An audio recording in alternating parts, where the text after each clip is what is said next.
Იბატონო, გადავდივართ ახლა უკვე საქართველოს გენერალური აუდიტორის ბატონი გიორგი გაპიტაშვილის გამოსვლაზე ამ საკითხთან დაკავშირებით ბატონი გიორგი თხოვთ ტრიბუნასთან.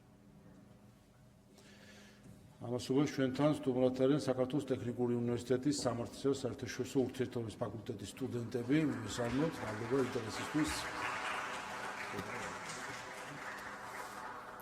გისმენთ ბატონი გიორგი.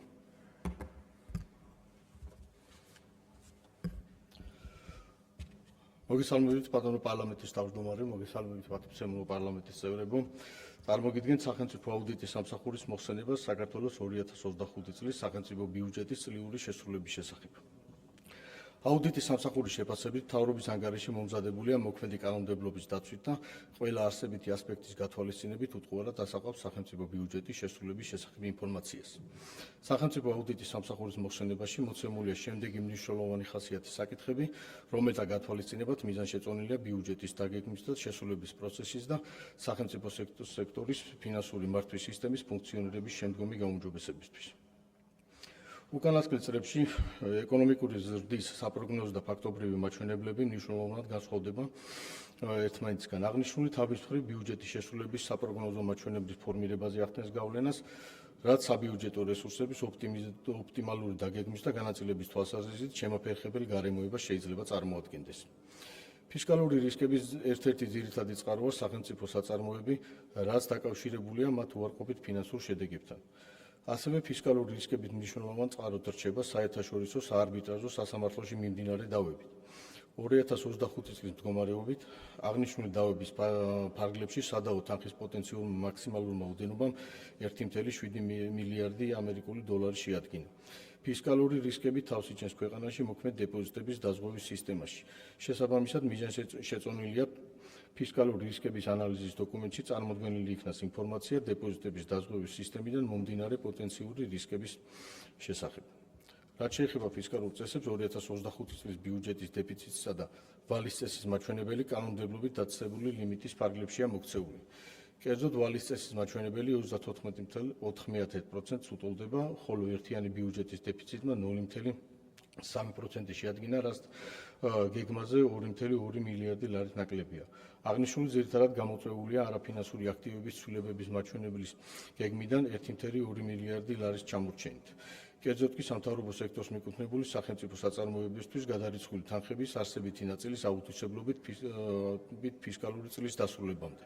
ერთიანი ბიუჯეტის დეფიციტის მაჩვენებლის გეგმიდან არსებითი გადახდის მიუხედავად შესრულების ანგარიში არ შეიცავს განმარტებას აღნიშნული გამოწვევი მიზეზების შესახებ. მოქმედი კანონმდებლობით სახელმწიფო საწარმოებს შეძლებათ მოქმედობა ფისკალური წლის ბოლოს თავიანთ განკარგვაში დაიტოვონ სახელმწიფო ბიუჯეტიდან მიღებული აუთვისებელი რესურსი, რაც ერთის მხრივ გავლენას ახდენს სხვადასხვა ფისკალური პარამეტრების რეალური ოდენობის გაანგარიშებაზე, ხოლო მეორეს მხრივ შეიცავს რისკებს სახელმწიფო საწარმოებისთვის გამოყოფილი დაფინანსების რეალური საჭიროებების შესახებ. სახელმწიფო ბიუჯეტის კანონი არ მოიცავს ინფორმაციას სამთავრობო სექტორს მიკუთვნებული სახელმწიფო საწარმოების გეგმიური ფინანსური მაჩვენებლების შესახებ, რაც საბიუჯეტო კოდექსის მოთხოვნაა. აღნიშნული განსაკუთრებით მნიშვნელოვანია იმის გათვალისწინებით, რომ სამთავრობო სექტორის საწარმოები ერთიანი ბიუჯეტის შემადგენელი კომპონენტები არიან და შესაბამისად მონაწილეობენ ეკონომიკური თავისუფლების შესახებ საქართველოს ორგანული კანონით განსაზღვრული ორივე ფისკალური წესის ფორმირებაში. მიზანშეწონილია შემუშავდეს სახელმწიფო საწარმოების ფინანსური მხარდაჭერის კრიტერიუმები და პირობები, რის საფუძველზეც ბიუჯეტის დაგეგმვის ეტაპზევე განისაზღვრება საბიუჯეტო ასიგნებებიდან საწარმოებისათვის გამოსაყოფი თანხების მოცულობა. აღნიშნული ერთის მხრივ ხელშეუწყობს დაფინანსების გამჭვირვალობას, ხოლო მეორეს მხრივ გაზრდის სახელმწიფო საწარმოების ანგარიშვალდებულების ხარისხს. ასევე მიზანშეწონილია შემუშავდეს სტანდარტიზირებული ჩარჩომი დგომა, რის საფუძველზეც სახელმწიფო ბიუჯეტის შესრულების წლიურ ანგარიშში წარმოდგენილი იქნება დეტალური ანგარიშგება წლის განმავლობაში სახელმწიფო ბიუჯეტიდან სახელმწიფო საწარმოებზე მიმართული დაფინანსების მოცულობის, მისი მიზნობრიობისა და მიღწეული შედეგების შესახებ. 2025 წლის ბოლოს სახელმწიფო ბიუჯეტიდან გაწეული გადასახდელების მოცულობა მნიშვნელოვნად გაიზარდა. კერძოდ, მხოლოდ დეკემბერში დახარჯულმა თანხების ოდენობა 4.5 მილიარდი ლარი და მთლიანი გადასახდელების 16.3% შეადგინა. მიუხედავად იმისა, რომ ცალკეულ შემთხვევებში ფისკალური წლის ბოლოს ბიუჯეტის გადასახდელების ზრდა, მათ შორის სახელმწიფო ბიუჯეტის კანონში შეტანილი ცვლილებებით შეიძლება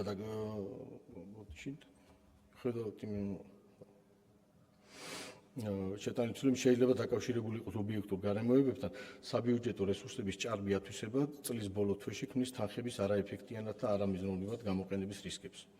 2025 წლის სახელმწიფო ბიუჯეტის გადასახდელების დაგეგმვის პროცესში მხარდაჭერა დაწესებულებების ფარგლებში განსაზღვრული პროგრამების ასიგნებები მნიშვნელოვნად იცვლებოდა 2024 წლის განმავლობაში შემუშავებული BDD დოკუმენტების სხვადასხვა ვარიანტებში.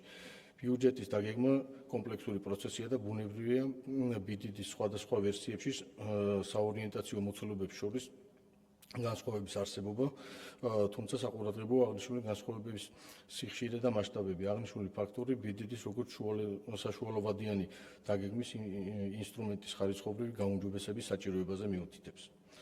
სახელმწიფო ბიუჯეტის გადასახდელების აგრეგირებულ დონეზე შესრულების მაღალი მაჩვენებლის მიუხედავად 17 პროგრამასა და 88 ქვეპროგრამის შემთხვევაში ათვისებული იქნა ბიუჯეტის კანონით დამტკიცებული გეგმის 80%-ზე ნაკლები. ჩამოუყრათ 2025 წელს პროგრამების ფარგლებში აუთვისებელმა თანხამ 567 მილიონი ლარი შეადგინა. 2025 წლის ნაერთი ბიუჯეტის კაპიტალურმა ხარჯებმა 7,1 მილიარდი ლარი შეადგინა, რაც მთლიანი შიდა პროდუქტის 6,8%-ია. საშუალოვადიან პერიოდში აღნიშნული მაჩვენებელი კლების ტენდენციით ხასიათდება. 2025 წლის სახელმწიფო ბიუჯეტის კანონში გახორციელებული ცვლილებებით კაპიტალური პროექტების მნიშვნელოვან ნაწილს შეეცვალა დაფინანსება. მიუხედავად ამისა, არ დაკორექტირებულა კაპიტალური კანონ პროექტების დანართი. სახელმწიფო ბიუჯეტის კანონით განსაზღვრული 94 ინფრასტრუქტურული პროექტიდან 32 შემთხვევაში ათვისებულია გეგმით გამოყოფილი დაფინანსების 80%-ზე ნაკლები, ხოლო 12 პროექტის ბიუჯეტის ათვისებამ 20%-ზე მეტით გადააჭარბა გეგმურ მაჩვენებელს. საყურადღებოა სიპების, აიპების საკუთარი შემოსულობებისა და გადასახდელების გეგმიურ და ფაქტობრივ მაჩვენებლებს შორის არსებითი გადახრების სიხშირე და მასშტაბი, რაც რიგ შემთხვევებში სისტემატურ ხასიათს ატარებს. სახელმწიფო აუდიტის სამსახურის მიერ შესწავლილი ცენტრალური ბიუჯეტში შემავალი სიპების და აიპების მიერ 2025 წლის დეკემბრის ბოლოს კომერციული ბანკების ანგარიში განთავსებული თანხების მოცულობამ 1,1 მილიარდი ლარი შეადგინა, საიდანაც 893 მილიონი ლარი მოთხოვნილ ანაბარსა და საბარათი ანგარიშებზე იყო განთავსებული, ხოლო 264 მილიონი ლარი ვადიან დეპოზიტებზე. პროგრამული ბიუჯეტის გაანალიზებით გამოვლინდა სისტემური ხასიათის საკითხები, რაც ართულებს რიგ შემთხვევაში კი შეუძლებელს ხდის ანგარიშგების ეტაპზე შეფასების პროგრამების ეფექტიანობა. კერძოდ, შესწავლილი პროგრამების 55%-ს პროგრამული ბიუჯეტის დანარჩი ქვეპროგრამები წარმოდგენილი არ აქვს.